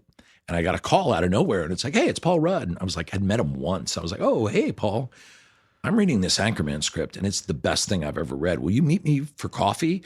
No one would make it. Everyone had said no. And I met Rudd for coffee, and he was like, this is the funniest thing I've ever read. And I was like, man, I'm sorry, no one will make it. He's like, well, if they ever do, please consider me. And then it actually, here's what's crazy. For that role, it came down to Rudd and Bob Odenkirk were the two for Fantana. Wow. And Odenkirk was so funny. He was killing us. And it was one of those like almost coin flip things where we were like, we love Odenkirk, but Rudd, and then Rudd was like crazy funny. And ultimately, we felt like Fantana had to be a bit of a playboy, and Rudd had that side of it. So we went with him, but God damn, like Odenkirk, like smoked that audition. He was so funny. Did you get to a point with the comedies where you just knew who you were going to bring in was a certain type of person that would flourish in that whole kind of... We got good at kind of figuring out, like, we love the dramatic actors who are also funny as shit. John C. Reilly being the best of all time. And Catherine Hahn's another one. Like, just these people that you know have chops, but when you hang out with them, Richard Jenkins is a great one too. Yeah. There's no walls. They're not self-serious. They're like, and... Do you learn from the SNL, like the people that come on and host? Because sometimes there'd be great hosts that would be surprising, right? That's interesting. I never thought of that. Yeah, Julianne Moore was an amazing host. Steve Buscemi was an incredible host. Yeah. I remember Gwyneth Paltrow was really good. Were you there for that one? The first time I was there, I can't remember that show so well. And I'm always enjoy when somebody surprises me. Like Christina Aguilera was the host once, and she did a Kim Cattrall impersonation. Are you serious? And I was like, God, this is amazing. But it's always the fun when the host surprises. It's the best. With some sort of, because usually. Oh, yeah. Ham was another one. I didn't realize Ham was going to be a good host when he did it. And he was really funny good. As hell, man. That guy's great. Yeah. And you know, Ham and Adam Scott and all those guys are like friends together. There's a third one of them too. Who did they? Rudd. Right. Rudd, Scott. Well, it's like Ham. a weird Midwest thing. Kansas City thing. Fucking weirdos. It's a little gross. Yeah. They talk about like the blues, St. Louis blues. Yeah. All right, let's move on. It's disgusting. The other Gregg. thing that happened in 2000, what was it? Funny or Die was 06, 07? I think you're right. Yeah. And you and Farrell just decide, hey, this internet video thing seems like there's something here. We should get in on this. We didn't even. You got in like 7 years early. We didn't even have that thought. We were doing no interest in the internet, and this guy approached our manager and was like, "Hey, I'm from Silicon Valley. My son loves stand-up. Let's do a comedy site." We were like, get lost. And then we watched his son's stand-up. and he was actually funny, like really funny. And we were like, well, that's interesting. And then our manager was like, look, they're going to give you the money. There's no loss. It's not your own money. Like, you could just shoot sketches, put them up, see what happens. And then we kind of thought like, oh, this could be cool. Like Zach Galifianakis and Rudd and all our friends can do sketches. So I went over to Ferrell's house when he was having like a birthday party for his son. And I brought Pearl and I was like, hey, she'll say anything I say to her. Let's try this. And a friend of mine was like a masseuse who had a camera. And I was like, hey, Drew, come by and shoot this. And we did it in like 35 minutes. And we were like, all right, whatever. We weren't even laughing when we were doing it. We're like, that's great. And then Drew started cutting it. And he was like, guys, I think this is like the funniest thing I've ever seen. I'm like, what are you talking about? Send it to me. I was like, oh yeah, that's one of the funniest things I've ever seen. And they put it up and that was it. It was just immediate, like, crash the servers, millions and millions of hits. It was nuts. How hard was it to try to be one of the people running a company like that while you're also trying to do this whole movie career? Awful. It seemed like you were a little overwhelmed there for a couple of years. 6 months, I think it was, where it was just me and Chris Henchy, who works for Sanchez. And the two of us were basically running the company. There was no one else. And then eventually we hired people and got people in. How many people did you get up to? Man, I think at the peak, it was like 130, 140 people. It was huge, man. It was big company. We had a place like up north. We had like office in New York. I mean, it was gigantic. And then boom, just like that. It was like YouTube and Facebook just dried everything up. And so it's still around. It's still got a bunch of TV shows, still puts videos up. It's hanging in there, but but man, the YouTube and Facebook just changed everything. Did you have a moment with the whole thing where you're like, man, I wish we had done that differently and then this would have happened? Actually, no, because I don't think there was anything we could have done other than maybe sell quicker, but that was never kind of the vibe of it. The vibe of it was always like, let's have fun. Let's do cool stuff. And then by the time like Facebook and YouTube like cornered us and just like shriveled everyone up, like BuzzFeed, everyone just went away. It's almost like Facebook. They're like villains almost. Oh, wait. It's almost like they're subverting democracy. It's almost like they're bad people. Wait a second. Oh God, I got rid of my Facebook page and it has been the best. I'm so close. They own Instagram though, and I love Instagram. So it's like, do I have to get rid of Instagram? Yeah, but their Facebook owns Instagram. Yeah, but it's not the amount of information that Facebook has. Instagram's just a picture and a comment. Like Facebook's got like your corporate LLC number. And they've sold everything. Every move I've ever made on the internet, Facebook's probably sold to somebody. They could definitely clone you at this point. Yeah. I've noticed from the ads, because it's all the ads that are in my feed are all things that are clearly somebody's just studied all my behavior. So it'd be like, hey, buy this soccer ball for your daughter that has a chip in it. Put your credit card down. It's like, how do you know that I would even? And meanwhile, I'm looking at the soccer ball like, that is pretty cool. Wait, so I can track it to my computer? All it ever advertises for me, any of those analytics, is always like suit jackets. That's it. Suit jackets. Because I'm so big, I can never find clothes that fit me. Yeah. So it was like big suit jackets. The other crazy thing that happened with you was you name your production company Gary Sanchez Productions, which you think is this hilarious name. And then the guy in the Yankees named Gary Sanchez makes the Yankees. And he's pretty good for a little while. And he's in the playoffs every year. And that was your production company. And what are the odds of that? The funny thing was our lawyer told us that. Like, hey, you guys should be careful. There could be a Gary Sanchez. We're like, what are you talking about? Come on, just do it. And how did you come up with the name Gary? You just thought it was funny that it was a Gary fake and Sanchez name that Ferrell was using at hotels. So I would call him and be like, Gary Sanchez, please. And then we just started laughing. I'm like, where did you get the name Gary Sanchez? He was like, I don't know. And I'm like, maybe that's the name of our company. And that was it. Yeah. It's a great name for a company. And then unfortunately, it's now the name of a Yankee starting catcher. We came up with the whole idea of like creating the mythology around him, that he was a place kicker for the Vikings and the Chiefs. He's from Paraguay. Oh yeah, I would have believed that. And he was the last barefoot kicker. Exactly. And did I ever tell you this? I did an interview with a Hollywood Reporter, and this was right after the company opened. And they're like, well, so who is Gary Sanchez? I'm like, well, Gary is a kicker in the NFL for 14 years. He was with the Buccaneers and the Vikings, made a lot of money, but now he lives in Paraguay. He's sort of an entrepreneur, does a lot of different things. Oh, interesting. And I thought the guy knew I was kidding. And then the next day, there was a big article in Hollywood Reporter, Gary Sanchez from Paraguay. And oh my God. they have to call him and tell him, like, that's not true.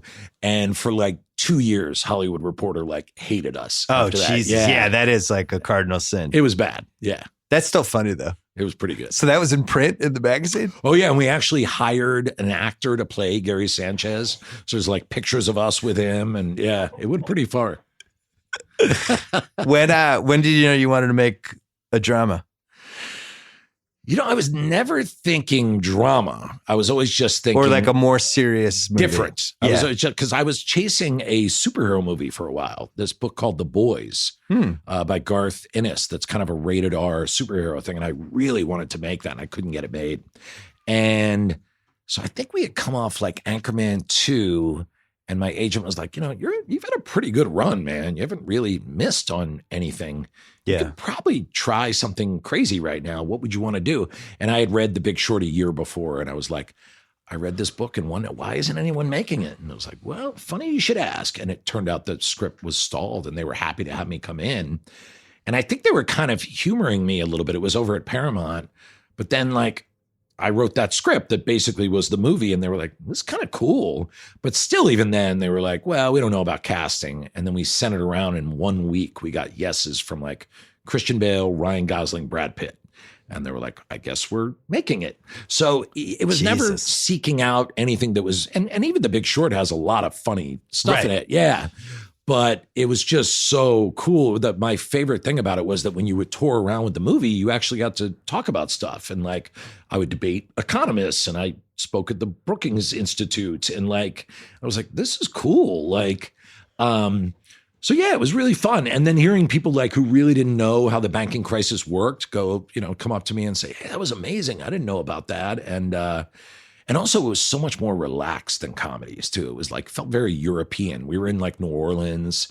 We would end our days an hour early and just be like, I think that is sufficient. Like, everything was just very laid back. So, yeah, I loved it. And did you feel weird about directing somebody like Christian Bale, who's one of the 3 or 4 best actors we have? He's one of the guys I was most nervous about. I had no problem with how do you give somebody like that notes? I mean, Pitt, Ryan Gosling, Carell, no problem. They're all like guys you would hang out.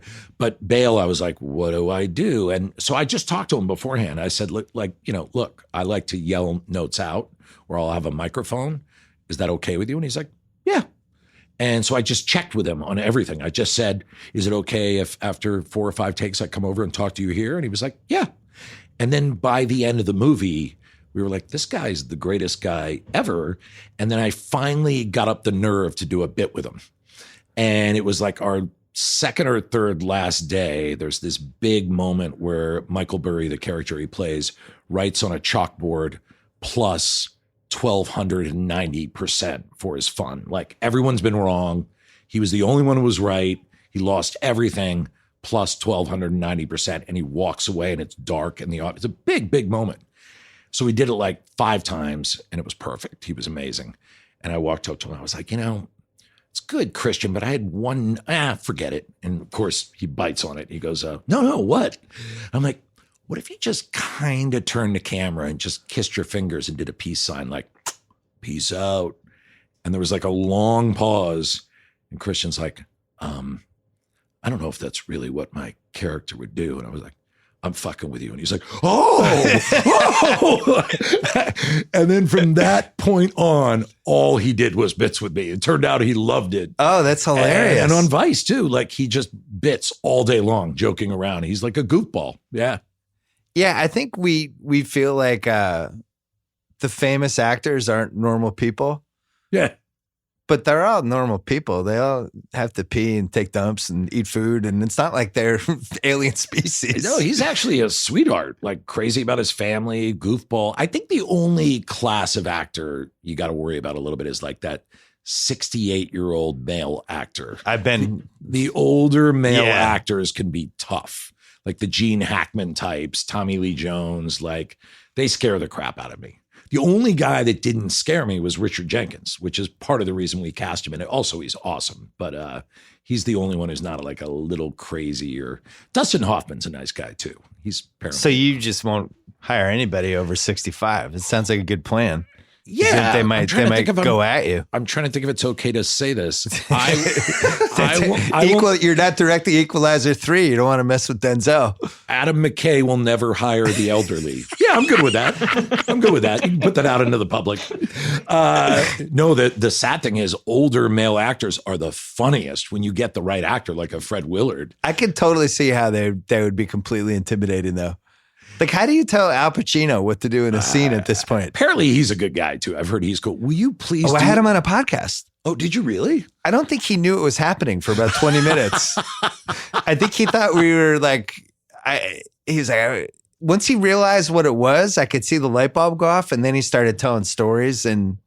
But I don't think he totally got it. I've heard I should have explained it better. I've heard his stories cool. were amazing. Will you please do? By the way, I've told you this before. The greatest single thing you've ever done in your entire career is the Charles Oakley podcast. Oh, thank you. You know that, right? Well, it was in all your Oakley. bones. In your bones, you know that. It was 1% me and 99% Oakley. He was just waiting for the right podcast proxy. Forget the percentages.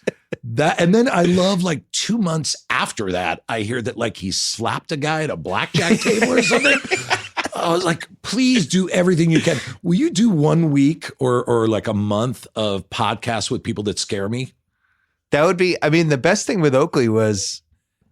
You got to be a little scared, right? Well, but I think I had written about him once and he liked it. So I felt like I was in with him. But you still never know. And you never know, like, well, one question. What happens if Oakley doesn't like something and now he's just stink-eyeing me? What do I do? Because I had these two guys in the room. I was in the other room. Was it right here in this room? I was in the other room. No, it was in Cleveland. Who would be the month of people that scare you? You got to do 4 of them. I'm with you. I think older people, the older set in their way actors. Tommy Lee Jones would be rough. Yeah. Well, I had Kurt Russell, who was great. Yeah. And he came in, it was like 10 in the morning, just wearing a leather jacket, looked like Kurt Russell, just had a Marlboro Red outside. And I was like, oh, this could be, but he was great. But yeah, the older guys, they probably look at all this stuff. Like, who the fuck are you? It. You won't know who's going to walk in the room. It's just a week of you booking. Honest to God, the 4 scariest people. I met Vinnie Jones. Is that his name? The soccer player? Yeah. He was scary. He was not cool. It was like, I don't mean to say not cool, Vinny. I'm sorry. You're awesome. You're amazing. It was a little scary. Let me book a month for you, people that will scare Bill Simmons. Well, we had Gucci Mane was on, who's had some issues in his life. He loved us. Are you serious? Yeah. And by the end of it, he wanted to take me to a strip place in Atlanta. Can't remember the name of it, but yeah, he was. Oh my God. I can usually win those people over. That's good. So how long did you work on Vice? Vice. How many years was this? How many years of your life? Vice was definitely deep end. It was the research for it was crazy. I made the incredibly dumb decision not to just buy a book. Right. So was there like the perfect Dick Cheney book though? There kind of wasn't, in my opinion. Now, let me be clear. There's amazing books about Dick Cheney, but they're all about chunks of his life, or they focus on one aspect. And I wanted to do like the sweep because I felt like it's, at that point, I was basically thinking like the history book's about to close on Dick Cheney. Yeah. Like, this is it. We're done. The books have been written.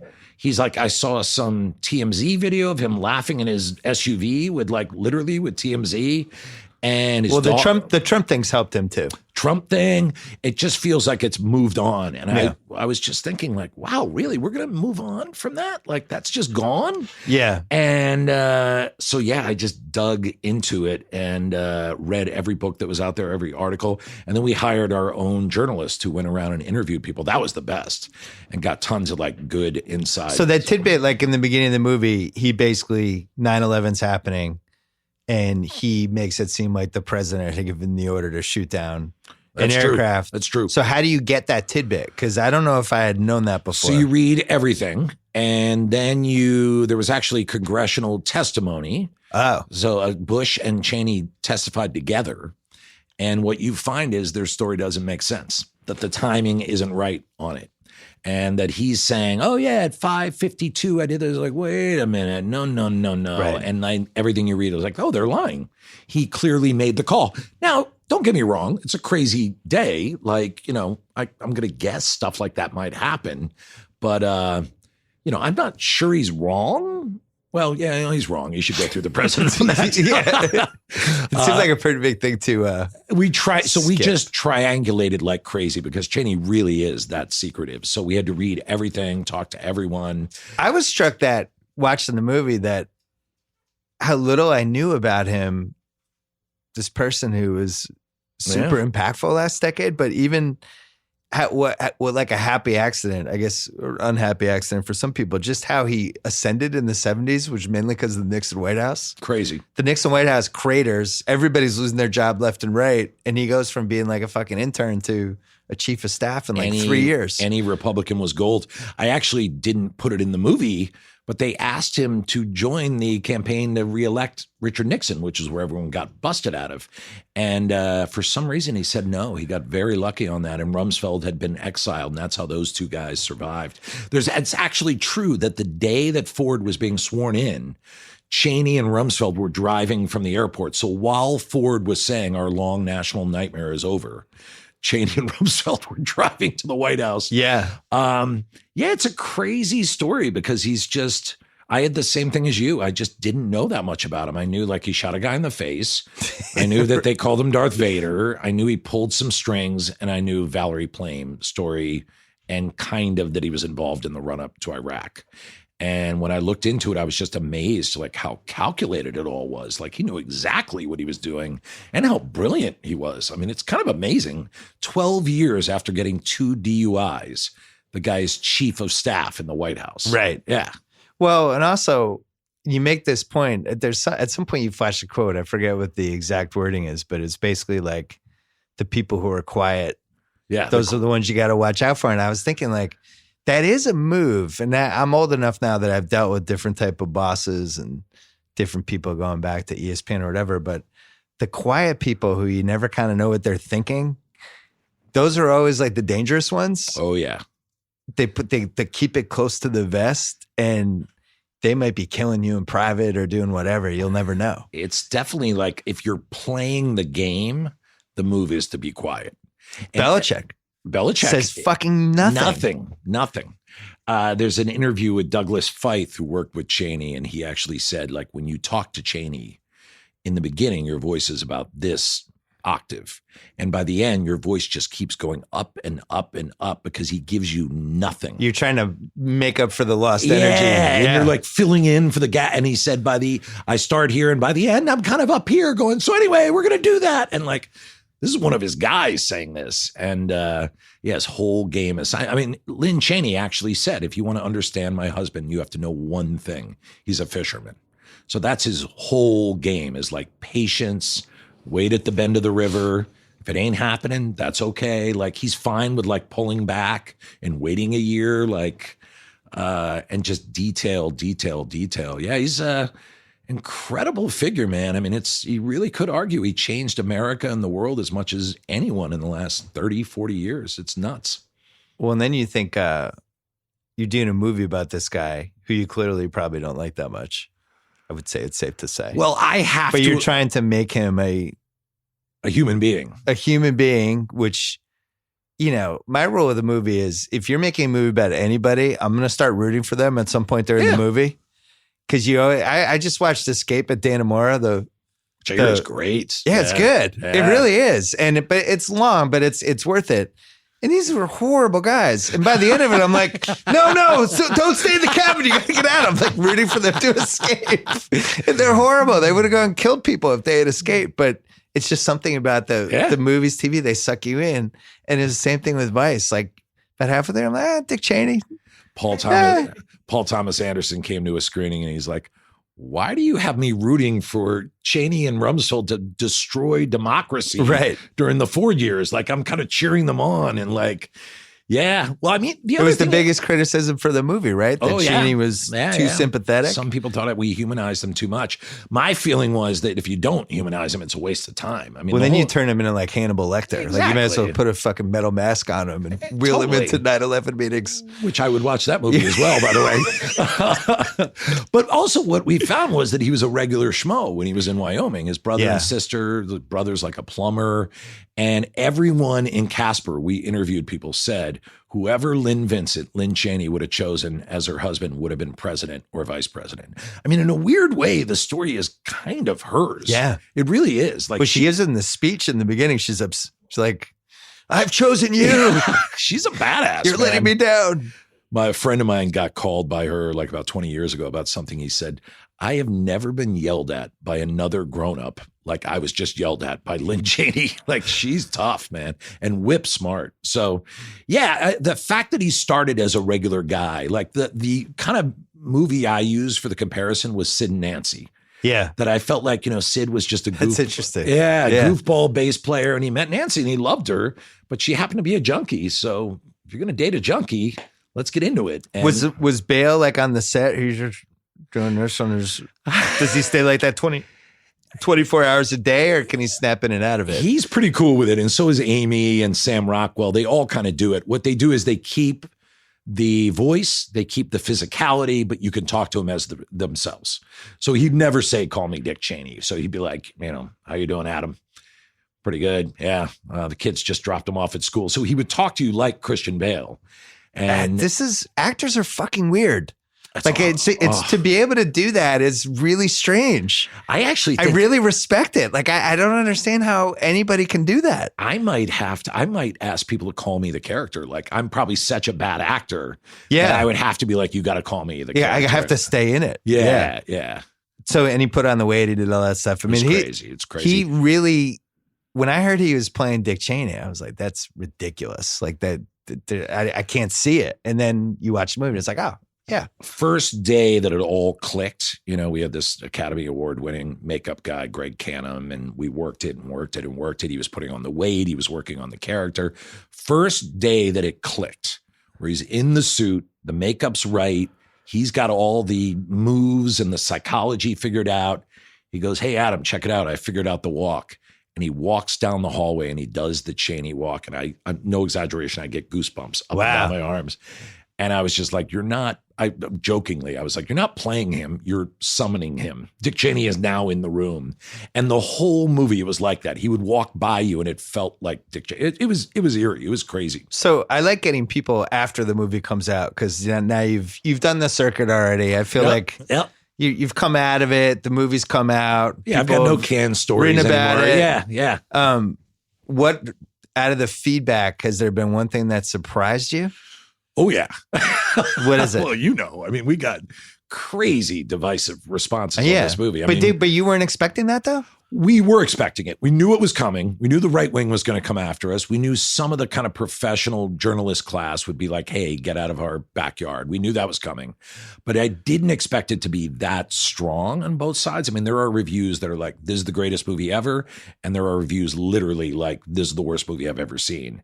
I've never experienced it that strong before. Usually like, hey, we love it. It's okay. Couple bad ones. But this one is either I love this. This is the most, like, we just won some film festival yesterday, the Capri Film Festival, in the midst of me being told that we got another terrible review. Like, so the whole process has kind of been like this, where it's like, horrible review, great review, email from a friend I respect saying that's the most amazing thing I've ever heard, to turn on the radio, guy hates it. And we did expect divisiveness, but I didn't know it'd be at this level. At the same time, you kind of like that, though.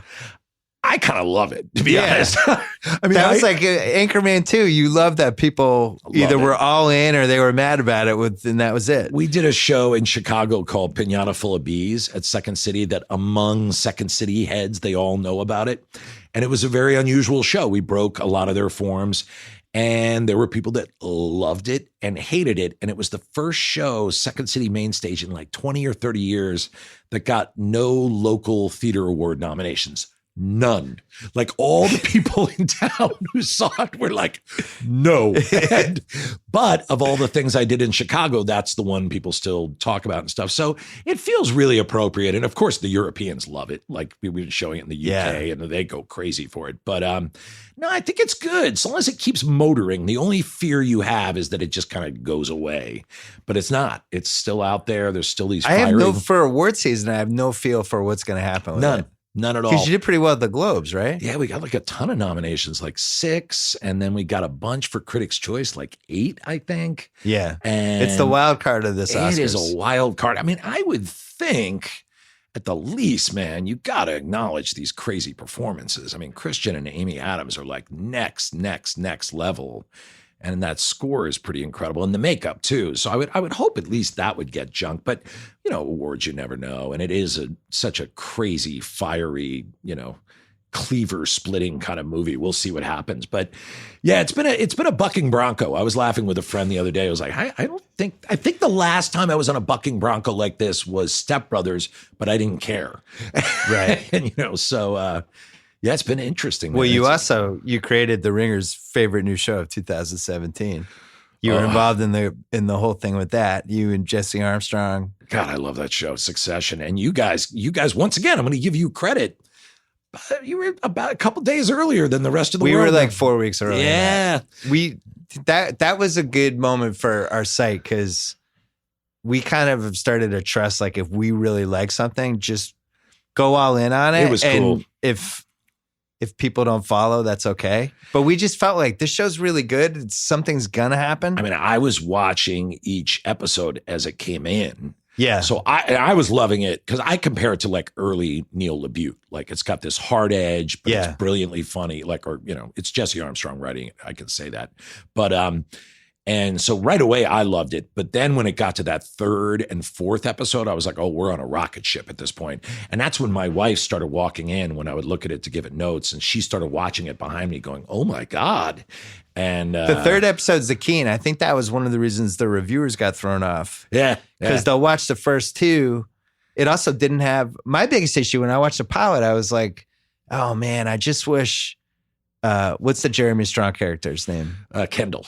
I was like, man, I just wish there was a more famous actor for Kendall.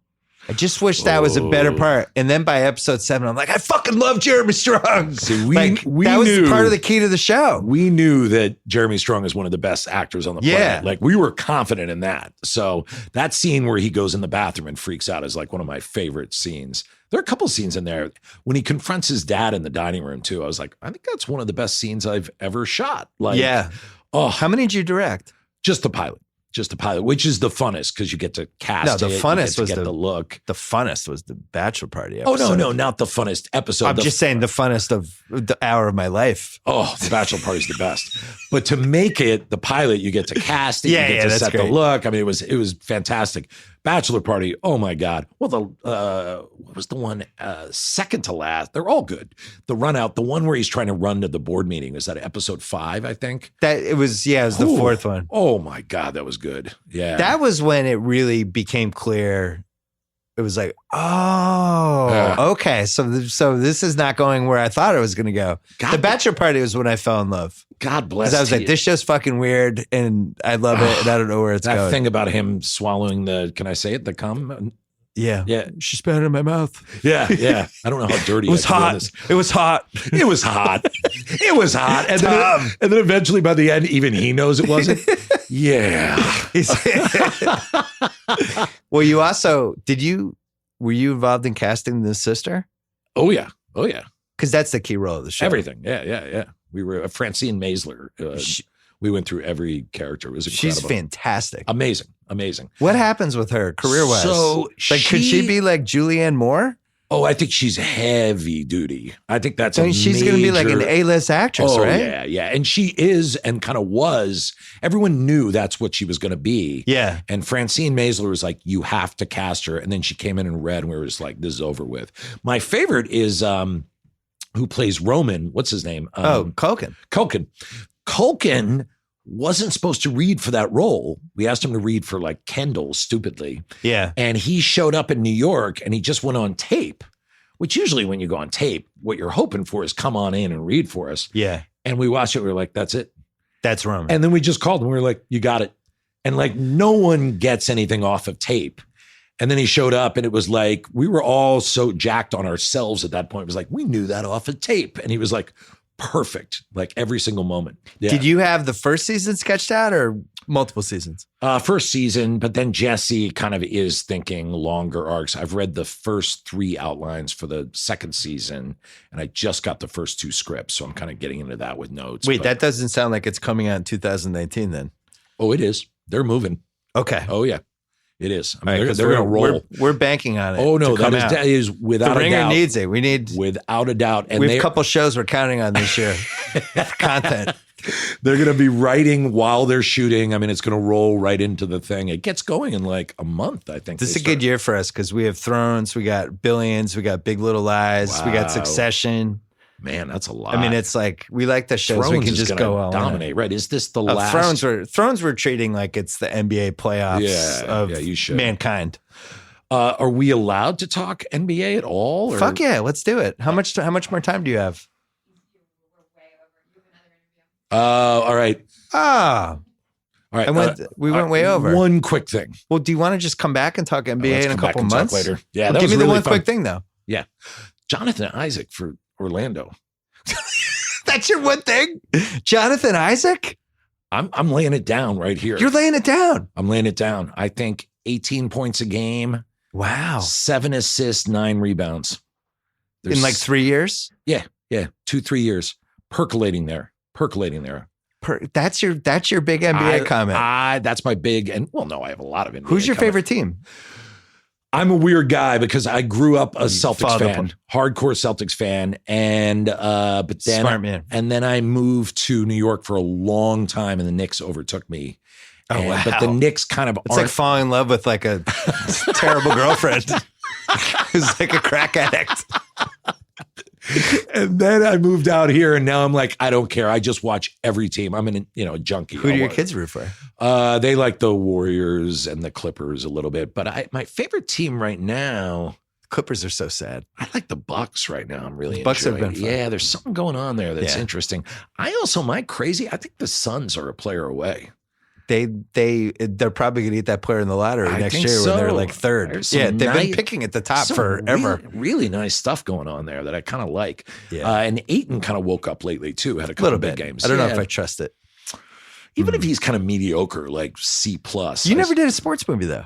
Bringing it full circle. No, I was dying to. I wanted to do. They did that semi-pro, and I just didn't think that was the one. And I will. All right. I want to do. I look forward to that. So glad we got to do this. This was great. Good luck. Good luck in award season. I know you mostly do commercials because you guys, I guess, get paid for them. Can I do one real quick? Yeah, do one. Yeah. Burger King, only $1.99 for 10 nugget pack. That's right, Burger King, $1.99 with a drink for 99 cents at your local Burger King.